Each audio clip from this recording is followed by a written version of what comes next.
ত্রিপুরা দর্পণে প্রকাশিত বিশেষ খবরটি হলো, পুজোর মুখে কাজ নেই, গ্রাম পাহাড়ে দিশেহারা বহু মানুষ। রেগার কাছ থেকে বঞ্চিত 5,12,000 শ্রমিক। শারদোৎসবের মুহূর্তে রাজ্যের গ্রাম পাহাড়ের মানুষের মধ্যে মারাত্মকভাবে অর্থনৈতিক সংকট দেখা দিয়েছে। কাজ নেই, দিশেহারা গ্রাম পাহাড়ের মানুষ। শহরাঞ্চলেও একই পরিস্থিতি। একেবারে পূজার প্রাক মুহূর্তে রেগা টুয়েপের মতো প্রকল্পের কাজ এক প্রকার বন্ধ। রাজ্যের গ্রাম পাহাড়ের গরিব অংশের মানুষের রোজগারের সব থেকে বড় অবলম্বন হচ্ছে রেগা প্রকল্পের কাজ। নিয়ম অনুসারে এই প্রকল্পে বছরে 100 দিনের কাজ দেওয়ার কথা, কিন্তু গত কয়েক বছর ধরে রাজ্যের গ্রাম পাহাড়ের রেগা নির্ভর গরিব অংশের মানুষেরা পর্যাপ্ত কাজ পাচ্ছেন না। প্রতি বছরই রেগা প্রকল্পের কাজ ক্রমেই সংকুচিত হয়ে আসছে। সরকারিভাবে সর্বশেষ তথ্যানুযায়ী চলতি বছরের 6 মাস অতিক্রান্ত হওয়ার পথে এখনো পর্যন্ত রাজ্যে রেগা প্রকল্পে কাজ হয়েছে গড়ে 26 দিন। যদিও প্রকৃত অর্থে এই কাজ 15 দিনের থেকে বেশি নয় বলেই দাবি রেগা শ্রমিকদের। প্রধানমন্ত্রী আবাস যোজনায় প্রদত্ত ঘরের সাথে রেগা প্রকল্পের 100 দিনের কাজের মজুরি ধরে দেওয়া হয়েছে। ফলে প্রকৃত অর্থে রেগা প্রকল্পে গরিব অংশের মানুষেরা কাজ পেয়েছেন খুবই কম সংখ্যক দিন। এই পরিস্থিতিতে রাজ্যের বিস্তীর্ণ অঞ্চল জুড়ে বন্যায় ব্যাপকভাবে ক্ষতিগ্রস্ত হয়েছে হাজার হাজার মানুষ। বন্যা পরবর্তী পরিস্থিতিতে রাজ্যের কিছু জেলার মানুষ মারাত্মকভাবে কাজ আর খাদ্যের তীব্র সংকটের মুখে। এই পরিস্থিতিতে বন্যায় ক্ষতিগ্রস্ত মানুষদের কাজ ও খাদ্যের প্রয়োজন, যা দিতে অনেকাংশেই ব্যর্থ হচ্ছেন রাজ্যের সরকার। এমনটাই অভিযোগ উঠছে রাজ্যের গ্রাম পাহাড় থেকে। সামনেই রাজ্যের প্রধান উৎসব দুর্গাপূজা। এই সময়ে প্রতিটি পরিবারের মানুষেরাই চায় স্বাভাবিক চেয়ে পরিবার পরিজনদের নিয়ে একটু ভালো মন্দে থাকার জন্য। কিন্তু এবছর যেন পরিস্থিতি কোনোভাবেই রাজ্যের গ্রাম পাহাড়ের গরিব অংশের মানুষকে ভালো থাকতে দিচ্ছে না।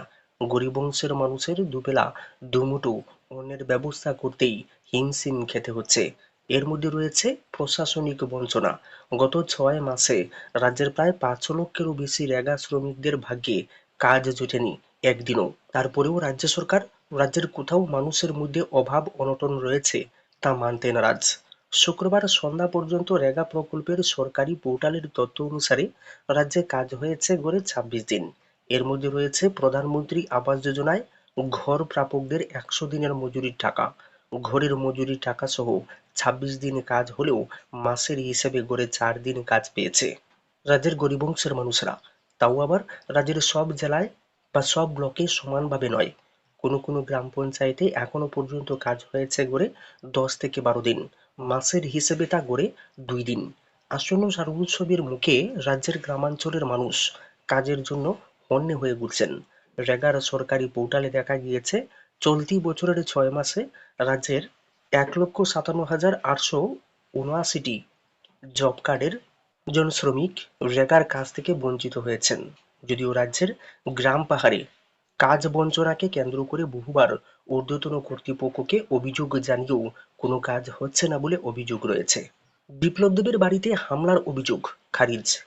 প্রাক্তন মুখ্যমন্ত্রী বিপ্লব দেবের উদয়পুরের জামজুরির রাজধরনগরস্থিত বাড়িতে 2023 সালের 3রা জানুয়ারি যজ্ঞস্থল ভাঙচুর, সাধু সন্তদের উপরে আক্রমণের অভিযোগের মামলায় বেকসুর খালাস হয়েছেন সংখ্যালঘু অংশের 14 জন ব্যক্তি।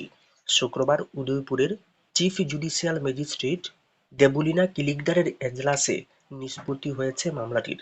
সূত্রে খবর, বিপ্লব দেবের বাড়িতে সেই দিন রাজ্য ও বহিরাজ্যের সাধু সন্তদের এনে যজ্ঞের অনুষ্ঠান করানো হয়েছিল। সন্ধ্যা রাতে আচমকা মুসলিম অংশের লোকজনেরা যজ্ঞস্থলে ভাঙচুর করেছে, সাধু সন্তদের আক্রমণ করেছে বলে অভিযোগ এনে রাজধরনগরে সৃষ্টি করে সাম্প্রদায়িক দাঙ্গার পরিবেশ। উদয়পুর ও আশপাশের এলাকার আরএসএস বিজেপির লাঠিয়াল বাহিনী গাড়ি বোঝাই হয়ে রাজধরনগরে এসে সংখ্যালঘু অংশের মানুষদের বাড়িঘরে আগুন লাগানো সহ দমকলের গাড়ি ভাঙচুরের মতো ঘটনা ঘটেছিল।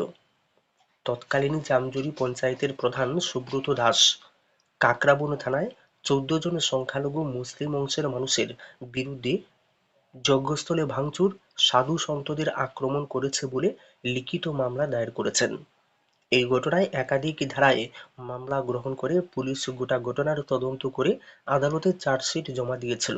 আদালত পুলিশ চিকিৎসক সহ এলাকার 10 জনের সাক্ষ্য গ্রহণ করেছিল। আদালত গোটা ঘটনার বিচার বিশ্লেষণ করে অভিযুক্তদের বিরুদ্ধে কোনো অপরাধ খুঁজে পায়নি। বিবাদী পক্ষের আইনজীবী ছিলেন দেবীকান্ত বৈষ্ণব। অস্বাভাবিক অবস্থা, সিপিএমের প্রতিবাদ দিবস ৩রা অক্টোবর। ব্যাপক নারী নির্যাতন, ধর্ষণ ও খুন, দুর্নীতি, বিদ্যুতের অন্যায় চার্জ বৃদ্ধি, বন্যাত্রাণে দলবাজি সহ সার্বিক আইনশৃঙ্খলাজনিত বিজেপি আইপিএফটি ও মতাশাসিত ত্রিপুরা রাজ্যকে সমাজবিরোধীদের হাতে তুলে দেওয়ার অভিযোগে সিপিআইএম ত্রিপুরা রাজ্য কমিটি প্রতিবাদ দিবসের ডাক দিয়ে রাস্তায় নামবে আগামী ৩রা অক্টোবর। আজ দশরথদেব স্মৃতি ভবনে এক সাংবাদিক সম্মেলনে এই সিদ্ধান্তের কথা ঘোষণা করে সিপিআইএম রাজ্য কমিটির সম্পাদক জিতেন্দ্র চৌধুরী বলেছেন, ওই দিন রবীন্দ্র ভবনের সামনে জমায়েত হয়ে বিক্ষোভ মিছিল সমস্ত শহর পরিক্রমা করে প্যারাডাইস চৌমুহনীতে প্রতিবাদ সভায় মিলিত হবে। তিনি বলেছেন, সামনেই দুর্গোৎসব, কিন্তু দিন যত গড়াচ্ছে ততই সরকারের সমস্ত বিভাগের অপদার্থতা প্রখর থেকে প্রখরতর হচ্ছে। শাসক দলের বদান্যতায় বিপন্ন মানুষের নাভিশ্বাস হয়ে উঠেছে। ডাক্তার, ইঞ্জিনিয়ার, শিক্ষক থেকে শুরু করে সাধারণ মানুষ, এমনকি সাংবাদিকরাও রেহাই পাচ্ছেন না। পুলিশ নিষ্ক্রিয়। আগরতলা শহর এখন নারী নির্যাতনের রাজধানীতে পরিণত হয়েছে। জিতেন্দ্র চৌধুরী বলেছেন, নারীদের নিরাপত্তা দিতে রাজ্য সরকার সম্পূর্ণ ব্যর্থ হয়েছে। ধর্ষণকারীরা পুলিশকে বিদ্রূপ করেই যেন এই কুকীর্তিগুলো করে যাচ্ছে। ক্ষমতাসীনদের প্রত্যক্ষ মদতে এই সমস্ত কাজে পুলিশ নীরব ভূমিকা পালন করে চলেছে। তিনি উদাহরণ তুলে ধরে বলেছেন, চেলাগাংয়ের গৌতম দাস খুন, উদয়পুরের শিক্ষক অভিজিৎ দে খুন তো পুলিশের মদতে পিটিয়ে হত্যা। মানুষের চাপে উদয়পুরের কয়েকজন গ্রেফতার হলেও চেলাগাং এবং আরও একাধিক ক্ষেত্রে একজনও গ্রেফতার হয়নি। যেখানে থানা থেকে নিহত গৌতম দাসকে ছেড়ে দেবার পর পিটিয়ে মেরে ফেলা হয়, সেখানে কোনো গ্রেফতার নেই, কারণ পুলিশ অভিযুক্ত। শিল্পী সুকান্ত চক্রবর্তী ও মোহনপুরের যুবতী মেয়েকে পুড়িয়ে হত্যার ক্ষেত্রে একজনও গ্রেফতার হয়নি। বিচার তো সুদূর পরা হতো। তিনি বলেছেন, তপশিলি জাতি মেয়ে অন্য ধর্মের মানুষের সাথে মেলামেশা করার অপরাধে শুদ্ধিকরণের নামে একটি মেয়েকে আগরতলা থেকে তুলে নিয়ে গিয়ে সাবরুমে অকথ্য অত্যাচার করা হয়েছিল। সেক্ষেত্রে মহিলা কমিশন অভিযুক্ত বিপ্লব সেনের সাথে থানায় বসে রফা করে উল্টো রিপোর্ট জমা করে পুলিশ ও মহিলা কমিশন। শেষ পর্যন্ত হাইকোর্টের নির্দেশে নতুন করে তদন্ত হচ্ছে। তিনি বলেছেন, এইভাবে গত 6 মাসে 50টি খুন, নারী শিশু ধর্ষণ ও শ্লীলতাহানির ঘটনা ঘটেছে। ১৩০০ এই সংখ্যা শুধু যারা জানিয়েছেন তাদের সংখ্যা। বহু আছেন যারা অভিযোগ জানাতেই পারেননি। তিনি অভিযোগ করেছেন, সবগুলোর সাথে ক্ষমতাসীনদের দলের লোকজন জড়িত। তাই পুলিশ, টোটো জগন্নাথ, রাজ্যের বিভিন্ন স্তরের দুর্নীতি এখন প্রাতিষ্ঠানিক রূপ নিয়েছে। এই অভিযোগ করে জিতেন্দ্র চৌধুরী বলেছেন, বিধানসভার মধ্যে মন্ত্রীর দুর্নীতি নিয়ে কথা উঠলে মন্ত্রী নিজের বিরুদ্ধে ওঠা অভিযোগের প্রতিবাদ না করে অভিযোগকারীর বিরুদ্ধে অভিযোগ এনে দুর্নীতির সত্যতা স্বীকার করে নিচ্ছেন। তিনি বলেছেন, সমস্ত তথ্য সংগ্রহ করে ব্যবস্থা নেওয়া হবে। এক প্রশ্নের উত্তরে জিতেন্দ্র চৌধুরী বলেছেন, সামাজিক মাধ্যম দেখেছি। তিনি ওই সামাজিক মাধ্যমের ভিডিওর সত্যতা যাচাই করেননি, প্রশ্নকর্তাও যাচাই করেননি। হরিয়ানার এক ক্ষমতাসীন দলের বিক্ষুব্ধ প্রার্থী অন্য এক প্রার্থীর বিরুদ্ধে টিকিট পাওয়ার জন্য ১০০ কোটি টাকা আগরতলায় এক নেতাকে দিয়েছেন বলে দাবি করেছেন, যেখানে প্রাক্তন মুখ্যমন্ত্রী বিপ্লব দেবের কথা ওই সংবাদে বলা হচ্ছে। সেই ক্ষেত্রে ইডি ও সিবিআই এর তদন্ত করে দেখা উচিত। তিনি বলেছেন, কেজরিওয়াল ও হেমন্ত সোরেনের বিরুদ্ধে অভিযোগ ওঠার সাথে সাথেই ইডি সিবিআইকে যেভাবে সক্রিয় তাদের জেলে পাঠিয়েছিল, সেভাবেই সিবিআই ইডি সক্রিয় হোক। প্রসঙ্গক্রমে তিনি বলেছেন, যোগী আদিত্যনাথ একটি মন্দির উদ্বোধনে এসেছিলেন সেদিন বিপ্লববাবু নাকি চার্টার্ড বিমানে আগরতলায় এসেছিলেন। জিতেন্দ্র চৌধুরী বলেছেন, আমি দেখিনি, তবে আমাকে অনেকেই বলছেন। আমিও সেদিন এয়ার ইন্ডিয়ার বিমানে দিল্লি থেকে গুয়াহাটি হয়ে আগরতলায় আসি। ওই বিমানেই আসতে পারতেন।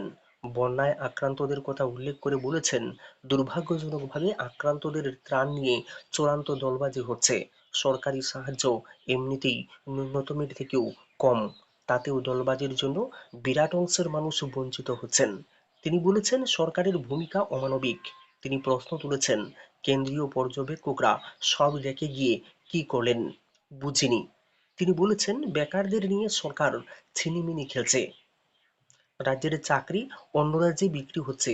চতুর্থ শ্রেণীর গ্রুপ ডি জেআরবিটিতে এমএ, নেট, স্লেট, ইঞ্জিনিয়ার, স্নাতক যুবকরা এই চাকরি পেয়েছেন। এই ভয়াবহতার মাঝে এই রসিকতা মেনে নেওয়া হবে না। এক প্রশ্নের উত্তরে তিনি বলেছেন, সদ্য আত্মসমর্পণের ক্ষেত্রে কি কি বিষয়ে চুক্তি হয়েছে জানা নেই, তবে যতটুকু খবর পাওয়া গিয়েছে তাতে সংবিধানের ১২৫ ধারা নিয়ে কোনো উচ্চবাচ্য আছে বলে শুনিনি। বাংলাদেশের, বিশেষ করে চট্টগ্রামের সংখ্যালঘুদের উপর আক্রমণে প্রদ্যোৎ কিশোর দেববর্মনের উদ্বেগের সঙ্গে সহমত পোষণ করে জিতেন্দ্র চৌধুরী বলেছেন, এটা সব দেশের সব সংখ্যালঘুদের প্রতি আক্রমণের বিরুদ্ধেই থাকা উচিত। এই প্রসঙ্গে গন্ডাছড়া